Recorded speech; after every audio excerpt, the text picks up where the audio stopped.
Okay, I'm just testing things out because this is day one of the challenge.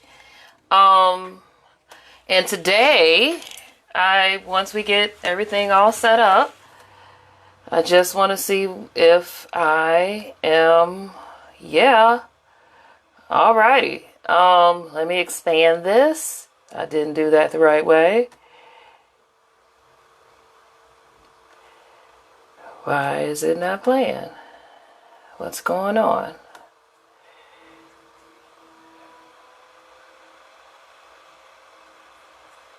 Well, I have that up so I can see the comments. Let me make sure my camera's still on. Okay. So it's day one of the Actively Authentic Ally Challenge. And I am excited because today we're going to learn about step one, which is be active. I can't see the comments on my phone right now because I chose the better camera in the back. So I was trying to figure out how to see it on my Facebook on the computer, and I don't know that that worked out for me so well. But the idea is to be active, and being active, what that looks like is actually looking things up. So I don't know if you guys caught my video from the other day. I am working on being a better ally for the LGBTQIA community. And I am also teaching and coaching white women on how to become better allies for the BIPOC community. And so I thought that I would take the time to model what the work looks like, and then my 3-step process over this 3-day challenge of what it looks like to be an actively authentic ally. And so day one, if you notice in the description, if you click on the 3 dots right here, there are, well, you can't see it, they're here. I have 2 videos and I'll also post them in the comment. One of them is one that I am going to look up and look into, which is about the violence against trans Black women and that intersectional experience of being a Black person and a trans woman and what that looks like and the different challenges that come along with it. But then I also have a video for you as if you are a white woman or white presenting woman, or if you just want to learn and you are anybody else and you want to become a better ally for the Black and brown communities, specifically Black communities in this case. It's a video where white supremacists actually overthrew the government in North Carolina, and that's a historical fact. And in learning these facts, you'll understand some of the history behind systemic oppression and white body preference in the United States. I also would like to take this time to apologize because in my work on becoming a better ally, I realized that I have been misgendering in my intros. So what I would do, and this is me owning my stuff and being open with it. In the beginning of my videos, I would say, hey guys, this is Alexis from Ask Alexis. And what that is I'm calling everybody guys, and I'm assuming that everyone has that gender. And while that is in a binary cisgender world, that's a term that is commonly used to describe all people. It is not okay for people who are non-binary genders or who are non-cisgender and don't want to be misgendered. And so it's actually a microaggression. And so I just like to apologize for having done that. And so I'd like to say hello, distinguished guest, because I learned from some memes and some research that that is a different way to change my languaging. Now, what I'm going to do is model some of this research, right? So that's why we're looking at my computer. And though I can see it on my computer, I can't see the comments. I have the meme right here where I learned about different ways to say it. So you have your binary language, which is he, she. That means you're coming from the place that it's only 2 genders. What you could say for non-binary inclusive language, he, she, or they. Instead of saying this event is open to both genders, you want to say this event is open to all genders. And saying all genders is also what Cheryl Leone called a micro affirmation, because even though I'm not specifically saying non-binary people are welcome, I'm not calling them out, making them what do you call it? Like the object, centering them, ostracizing is what it feels more like. I'm saying all genders are welcome, and that's an inclusive statement which acknowledges that everybody is safe here. Ladies and gentlemen, which you could say honored guests, because everybody is not a lady or a gent, and that is binary language.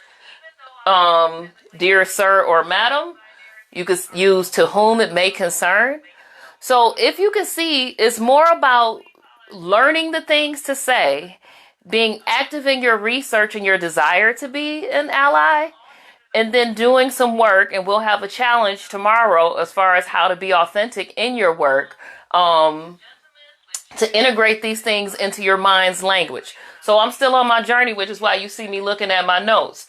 I also, I looked up some other stuff, because for my work for tomorrow with the transgender community, never say, wow, you're transgender. You don't look transgender at all, because that implies that looking transgender is wrong and there's something wrong with that. And that everybody who is transgender would like to look like a cisgender person. And that's not the case. Like, let them be themselves in their own identity, and don't define what that looks like for them. That's similar. It's a microaggression, and it's kind of like telling a black person you speak so well, which implies that you're surprised that they speak so well or they're articulate. And then why do you feel the need? Why aren't you expecting me to be articulate or to speak well? What is the subtle belief behind it that lets you know, that makes you have to say, oh, this is different than my expectation. You speak so well. A different way to say that is, wow, great speech. Or say nothing, right? Like, that really, talk about like, oh man, that speech really impacted me in XYZ way. Then know that, and I haven't defined it, but a microaggression is a subtle or indirect expression of racism, sexism, or ableism. And just know this, though the definition says it's indirect, the only person it's indirect to is the sender, not the receiver. Because the person who's feeling that microaggression, who is hearing that and thinking about that in their mind, is kind of like, what did they just say? I wonder what they mean by that. Are they racist? Are they misgendering me? Well, not are they misgendering me, because that happens a lot. But it's more like that mental activity. Then now I had to figure out how I want to handle that situation too. And tomorrow, well, actually, in being active, you can speak up on behalf of people who have had a microaggression so that they don't have to do all the labor. For example, simply asking, instead of me having to ask, you as a white person or a non-black person, say, hey, what'd you mean by that? So for me, if I hear microaggressions against the LGBTQIA community, and then it's going to be like, hey, what'd you mean by that? No, if somebody misgenders, I can step in and do a quick correction. So if they are he and they're called a she, I can quickly say, oh no, that's he. Right? Just some simple things, which is also a micro affirmation from me to the person I'm trying to be an ally to. And I said trying to be an ally because they get to tell me whether or not I'm an ally. But the person I'm trying to be an ally to, that's a micro affirmation. But then for that person, I'm educating them, and I'm doing that labor on behalf. So as a person who has cisgender privilege, it's okay for me to speak up on behalf of and make environments more inclusive. Even though it's awkward, even though, I might even have more patience for the emotional labor. And so then they don't have to do it. This is the journey of changing the world, y'all. This is what we got to do. It takes adapting these identities into who we are and adding it to the same way. I'm a cisgender woman. I'm a black woman. I am an anti-racism educator. I am a communication educator, and I teach couples how to be actively authentic inside their relationships. I teach white women how to be actively authentic in their allyship.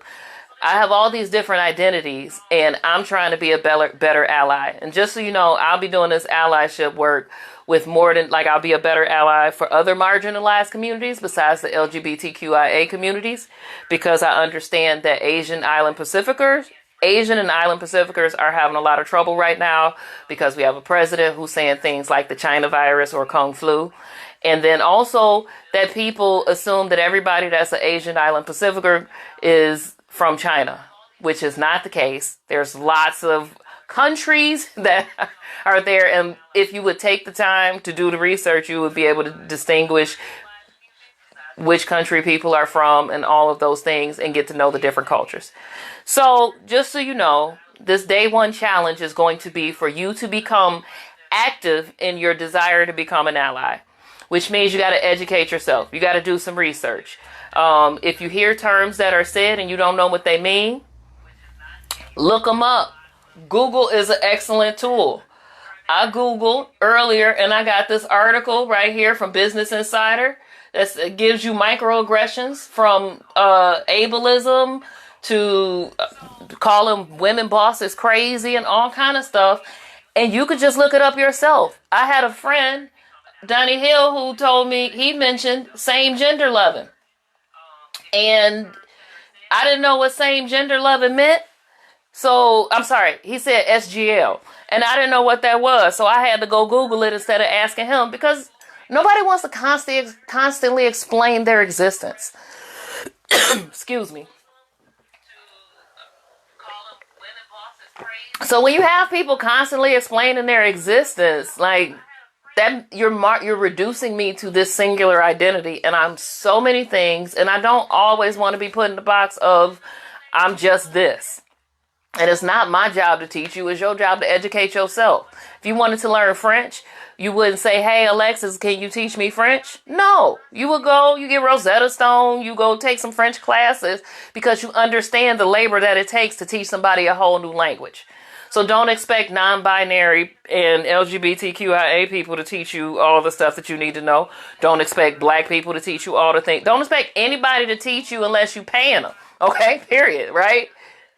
People can teach you, and it is compassionate, and it's a gift when they do. So if you know it's a gift, act like it. So here's my challenge, okay? So now I gave all of that, and I'm going to go back later and shrivel up with all of the things that I've been saying wrong. So here's my challenge for all of you distinguished guests, because see how I didn't say guys? And not that I'm looking for credit, I'm just pointing it out.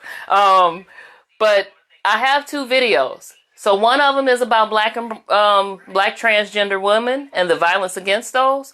But also, like I mentioned earlier, one of them is about when white supremacists actually overthrew the government in North Carolina. They also burned down a town.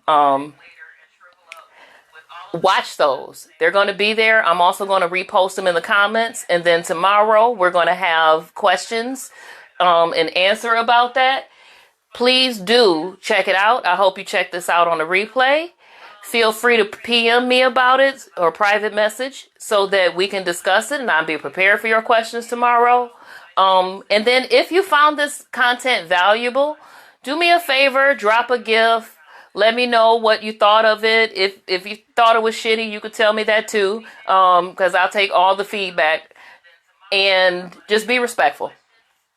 So thank you so much. This is day 1 of the Actively Authentic Allyship Challenge. And I am grateful that you joined and grateful for you to be here. And I look forward to day 2 where we work on our authentic feelings about the videos that we watched. Okay? So I'm being an ally to LGBTQIA people. So I'm going to go watch my transgender video. And I'm asking you to be an ally to black people, and you watch how white supremacists overthrew the government, and tomorrow we're going to come back and talk about it. Thank you. Have a great day, and I'll see you tomorrow.